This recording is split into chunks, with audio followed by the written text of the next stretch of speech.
Dear student, आज हम आपको पढ़ाने जा रहे हैं बंगाल में द्वैत शासन की स्थापना क्यों हुई और आखिर इसकी क्यों आवश्यकता पड़ी। हम देखते हैं कि रॉबर्ट क्लाइव प्लासी की लड़ाई के समय आता है, उसके बाद बक्सर की लड़ाई होती है और वह यहाँ पे सारी कंडीशंस को देख लेता है। उनको कई जगह युद्ध भी करने पड़ रहे हैं, तो इसके लिए कहीं न कहीं धन की आवश्यकता थी और इसके लिए कहीं न कहीं क्लाइव इस चीज़ के लिए रास्ता निकालता है कि बंगाल से किस प्रकार राजस्व की वसूली हो, और इसके तहत ही वो एक नई प्रणाली लेके आता है कि बंगाल में द्वैत शासन की स्थापना की जाती है।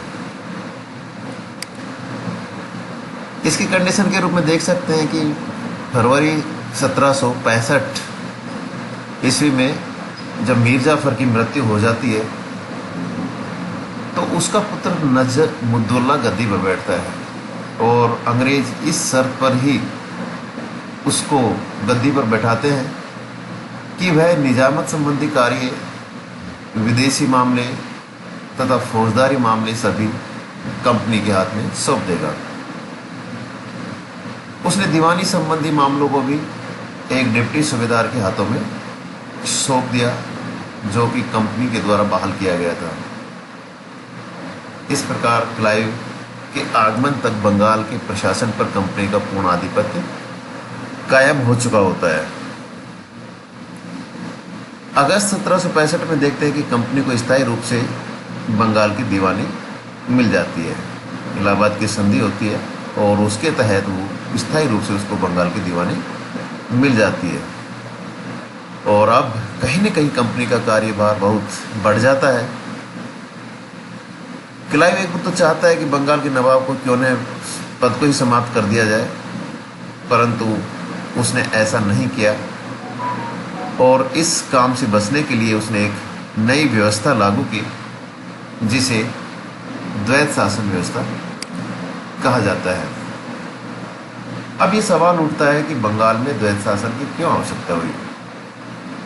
क्लाइव जो था बंगाल में ऐसी व्यवस्था लागू करना चाहता था और ऐसी योजना वह बनाता है कि विदेश नीति और विदेशी व्यापार का प्रबंध कंपनी अपने हाथ में ले ले और जो लगान वसूलने का कार्य है और न्याय करने का कार्य है, इसके लिए भारतीय अधिकारियों को नियुक्त किया जाए।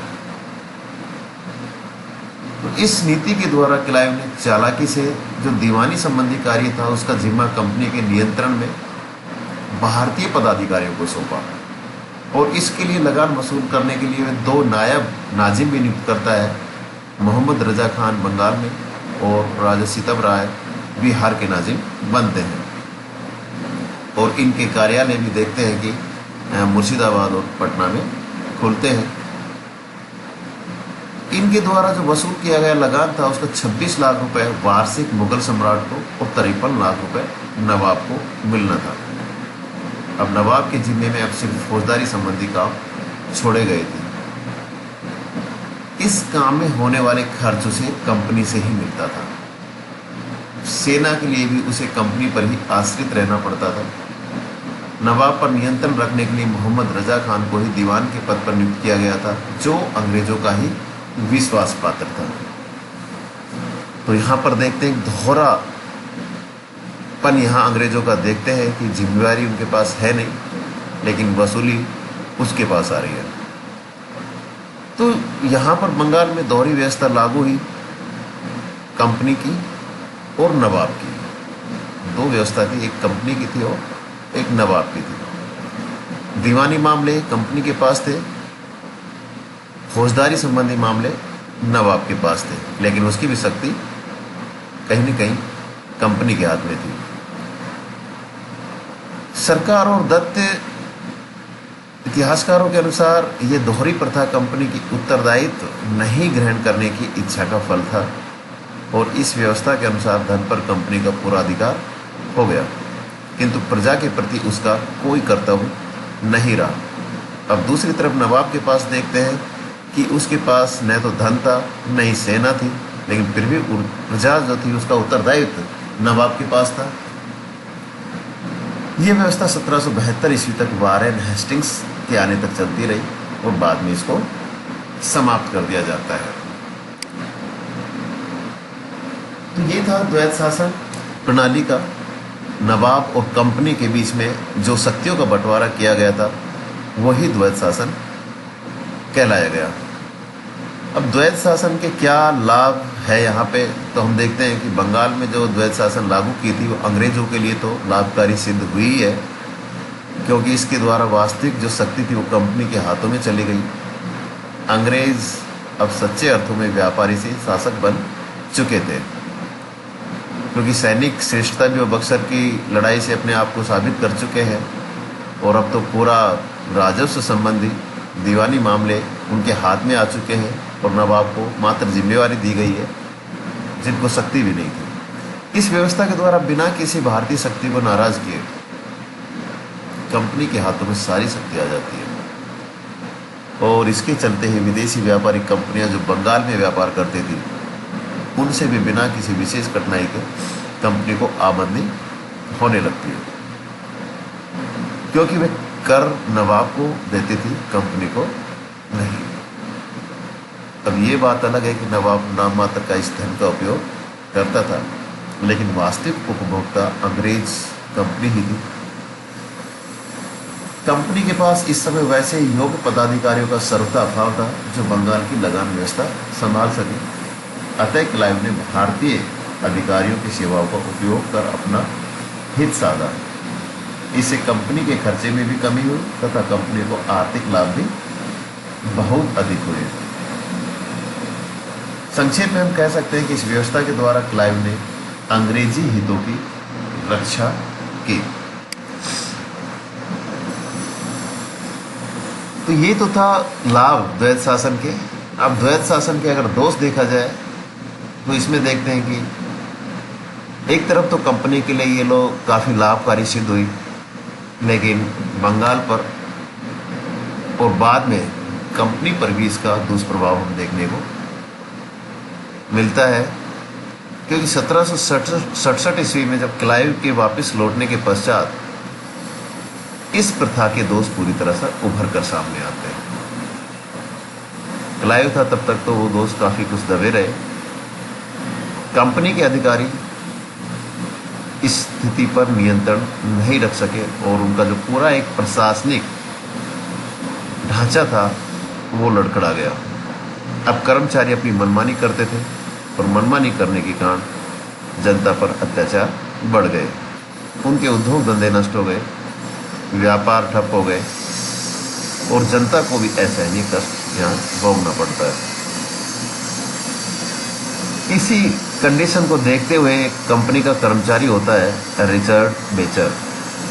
वह एक अपने पत्र जो उसने 24 मई 1769 ईस्वी को सेलेक्ट कमेटी से शिकायत कर लिखा था कि जिस अंग्रेज के पास विवेक है, बुद्धि है, उसे ये सोचकर अवश्य दुख होगा कि कंपनी को दीवानी मिलने के समय से इस देश के लोगों की दशा पहले से बुरी है, और इससे भी मुझे डर है कि बात निसंदेह ठीक है।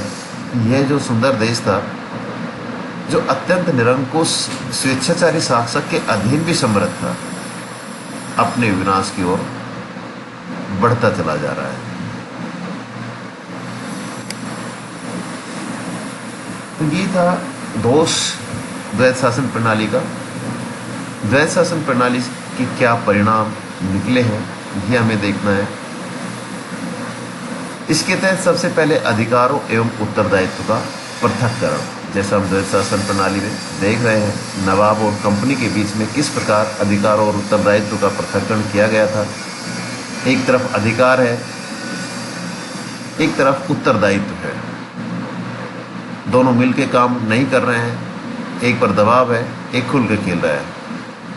तो ये सबसे बड़ी कमजोरी इस द्वैत शासन प्रणाली की रही है कि इसमें सिर्फ कंपनी को सिर्फ अधिकार मिले हैं, उसने अपने ऊपर किसी प्रकार का उत्तरदायित्व ग्रहण नहीं किया है। उसका काम सिर्फ लगान वसूल करना था, प्रशासनिक जवाबदेही बिल्कुल भी नहीं थी। और दूसरी तरफ हम देखते हैं कि बंगाल के नवाब के अधिकार कुछ भी नहीं थे, लेकिन सारी प्रशासनिक जवाबदेही उसी के ऊपर थोप दी गई थी। नवाब के पास न तो धन था न ही सैनिक शक्ति, तो इन दोनों के लिए उसे कंपनी पर ही आश्रित रहने को मजबूर कर दिया गया। अतः इच्छा रहने पर भी वह प्रशासनिक व्यवस्था सुचारू रूप से चलाने और जनता को राहत पहुंचाने में असमर्थ था। इसलिए उसने भी शासन में दिलचस्पी लेनी छोड़ दी। और इसका परिणाम क्या हुआ कि जनता कंपनी और नवाब के कर्मचारियों के बीच पूरी तरह से फंस गई। कहाँ जाए जनता, क्योंकि नवाब के कर्मचारी भी अत्याचार अब करने लग गए हैं, उधर कंपनी शोषण कर ही रही है, लेकिन इसमें परेशान कौन हो रहा है? जनता हो रहा है। और वो बुरी तरह से इन दोनों के बीच में पिस जाती है, क्योंकि इनकी तरफ ध्यान देने वाला कोई भी नहीं था। अधिकार एवं उत्तरदायित्व के बाद हम देखते हैं कि प्रशासनिक अव्यवस्था अब कायम हो जाती है।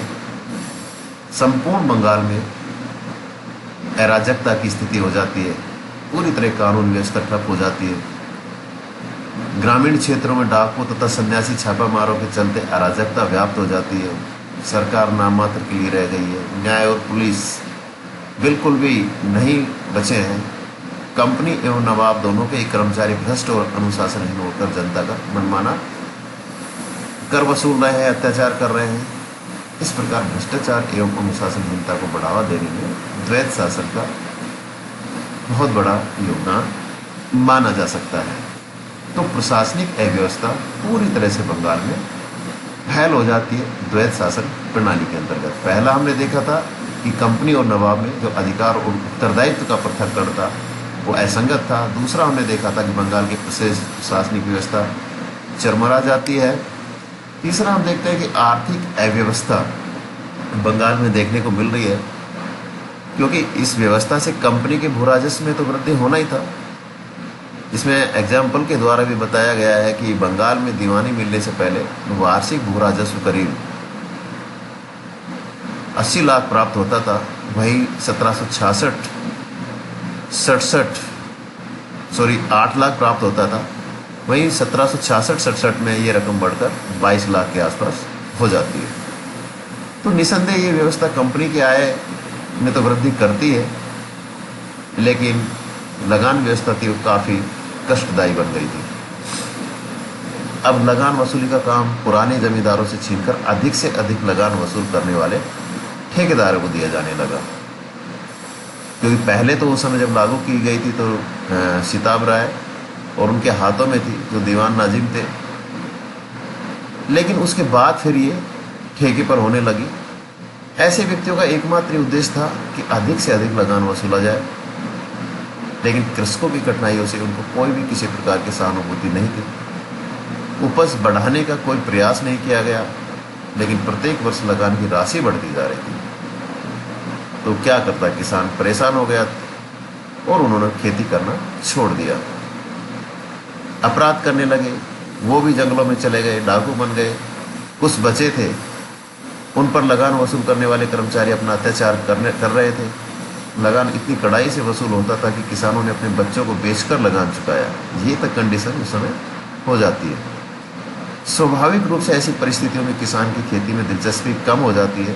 1770 ईस्वी के भीषण अकाल ने लोगों को और भी बुरी तरह अवस्था में लाकर पटक दिया। स्थिति इतनी बिगड़ जाती है कि कुछ प्रदेश के लोगों ने ऐसा मानते हैं कि मृत व्यक्ति को खाकर जिंदा रहे। कंपनी या नवाब की तरफ से जनता की सहायता का कोई प्रयास नहीं किया गया। इसके ठीक विपरीत कंपनी के कर्मचारियों ने वस्तु का मूल्य बढ़ाकर और भी ज़्यादा लाभ ऐसी कंडीशन में कमाया, और इन सब का आर्थिक व्यवस्था पर बहुत बुरा प्रभाव पड़ा। खेती कम होने से कंपनी की आय में भी यहाँ गिरावट देखने को मिलती है। इसके बाद हालत इतनी खराब है कि उद्योग धंधे भी नष्ट हो जाते हैं, क्योंकि जब भ्रष्टाचार इतना है तो उद्योग धंधे पर प्रभाव पड़ना लाजमी है। इस व्यवस्था के लागू होने से पहले जो सूती एवं रेशमी वस्त्र चीनी, नील, सोरा और नमक का बहुत अच्छा उद्योग चलता था उस समय। लेकिन 1765 ईस्वी के बाद उसमें भी गिरावट आने लगती है। कंपनी ने बंगाल के वस्त्र उद्योग को जानबूझकर बर्बाद कर दिया ताकि इंग्लैंड का वस्त्र व्यापार भारत में पनप सके। तो एक सोची समझी कंपनी की एक रणनीति थी और भारतीय वस्त्र उद्योग पूरी तरह से बर्बाद हो गया। 1769 ईस्वी में कंपनी के संचालकों ने कच्चे शिल्प के उत्पादन एवं रेशमी वस्त्र तैयार करने के उद्योग को निरुत्साहित करने का निर्देश दिया। देसी कारीगरों को इतना परेशान किया कि ज़्यादातर अपना व्यवसाय छोड़कर खेती करने लग गए, मजदूर बन गए या सन्यासी या डाकू बन गए, क्योंकि उनको अब उद्योग में कुछ फायदा होने वाला है। कंपनी के उत्पादन से बचने के लिए अनेक जुलाहों ने अपने अंगूठे भी कटवा लिए ताकि उन्हें कंपनी के लिए वस्त्र तैयार नहीं करने पड़े। देखो क्या कंडीशन आ जाती है, अपने अंगूठे तक काटने पड़े। जो कंपनी के लिए काम करते भी थे उन्हें इतनी कम मजदूरी मिलती थी कि काम करने की प्रेरणा तो बिल्कुल ही उससे मिल ही नहीं सकती थी। तो हालात बद से बदतर यहाँ उद्योग धंधों के हो गए थे। ऐसी अवस्था में का वर्णन एक समकालीन कर्मचारी अपने शब्दों में करता है कि इस विभाग की धूर्तता तथा कपटता सीमा से परे है। भारतीय गुमास्ते तथा निरीक्षण करने वाले माल का मूल्य बाजार के मूल्य से 15 से 40% तक कम आते हैं। ऐसी परिस्थिति में कृषि और वाणिज्य व्यवसाय एवं उद्योग धंधे पूरी तरह से नष्ट हो जाते हैं। तो ऐसी पीड़ा व्यक्त करते हैं उस समय की समकालीन कर्मचारी की हालत इस द्वैत शासन से बद से बदतर हो जाती है, चाहे वो व्यवसाय को लेके हो, चाहे उद्योग धंधों को लेके हो, चाहे दूसरी आर्थिक गतिविधियों को लेके हो, चाहे प्रशासनिक दृष्टिकोण से हो, चाहे उनके अधिकार या कर्तव्य को लेके हो। इस द्वैत प्रणाली ने नुकसान ही किया है। ठीक है, शुरुआत में अंग्रेजों को बहुत बड़े स्तर पर फायदा दिलाया है, लेकिन भ्रष्टाचार ने पूरी तरह से इस व्यवस्था को फैल कर दिया है। आखिरकार हम देख सकते हैं कि इस द्वैत शासन प्रणाली जो थी वो कंपनी, नवाब और देश की जनता तीनों के लिए हानिकारक सिद्ध हुई। आखिर में अगर रिजल्ट इसका निकाले, मैंने बताया था कि कंपनी ने खूब लूटा है। क्लाइव ने भ्रष्टाचार को भी खूब बढ़ावा दिया, खूब जनता लूटने लगी, उनके कर्मचारी अत्याचार कर रहे थे, भ्रष्टाचारी कर रहे थे और उस समय खूब पैसे कमा रहे थे। कंपनी को बहुत फायदा हुआ, लेकिन अंततः निष्कर्ष जब निकालते हैं तो उसका भुगतान भी कंपनी को भी करना पड़ा। और ये करना पड़ा कि जब क्लाइव वापस लौटता है, इंग्लैंड चला जाता है, तो क्लाइव पर भी केस किया गया था, भ्रष्टाचार का आरोप लगा था। तो इससे बड़ी दुविधा क्या होगी, गवर्नर भारत से जाता है और वहाँ पर भ्रष्टाचार का मुकदमा उस पर चलता है। तो कहीं न कहीं कंपनी को भी ये हानिकारक सिद्ध होती है। नवाब और देश की जनता तो इसके कारण बर्बाद होती है। इसने प्रशासनिक अव्यवस्था पूरी तरह से ला दी। खेती, उद्योग, व्यापार पूरी तरह से यहाँ समाप्त हो जाते हैं और पूरी तरह से बंगाल में अराजकता, अत्याचार, भ्रष्टाचार, डकैती, चोरी आदि का राज्य यहाँ स्थापित हो जाता है। सबसे बड़ी बात तो ये थी कि अब से बंगाली समाज का नैतिक पतन भी प्रारंभ हो जाता है, क्योंकि बंगाली समाज का मानते हैं कि शुरू से ही नैतिकता के क्षेत्र में बहुत आगे माने जाते थे। लेकिन यहाँ पर कंडीशन ऐसी बना दी कंपनी ने कि उन लोगों का नैतिक पतन भी शुरू हो जाता है, कार्य करने की प्रेरणा समाप्त हो जाती है और पूरा समाज निर्जीव सा, निसहाय हो जाता है और उसमें बताया है कि सड़ने के लक्षण भी प्रत्यक्ष दिखने लगते हैं।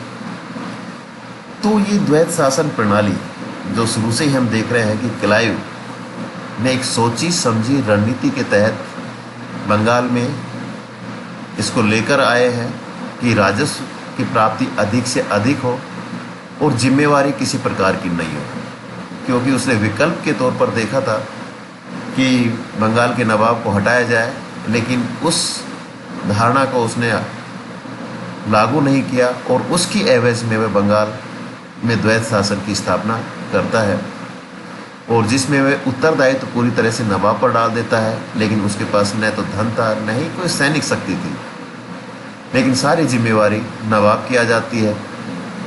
जनता पर विभिन्न तरह के अत्याचार किए जाते हैं, उसकी सुनने वाला कोई नहीं था, क्योंकि कंपनी को समय समय पर बस राजस्व मिलता रहे और नवाब बेचारा परेशान होता रहे और उनको राजस्व पहुंचाता रहे। तो ये द्वैत शासन शुरुआती दौर में कंपनी को काफ़ी फायदेमंद होती है, लेकिन बाद में कंपनी, नवाब और देश की जनता सभी के लिए पूरी तरह से हानिकारक सिद्ध होती है। और अंततः हम देखते हैं कि 1772 ईस्वी में जब Warren Hastings governor general Bharat में बनकर आता है, तो उसने इस द्वैत शासन प्रणाली को समाप्त कर दिया। Thank you.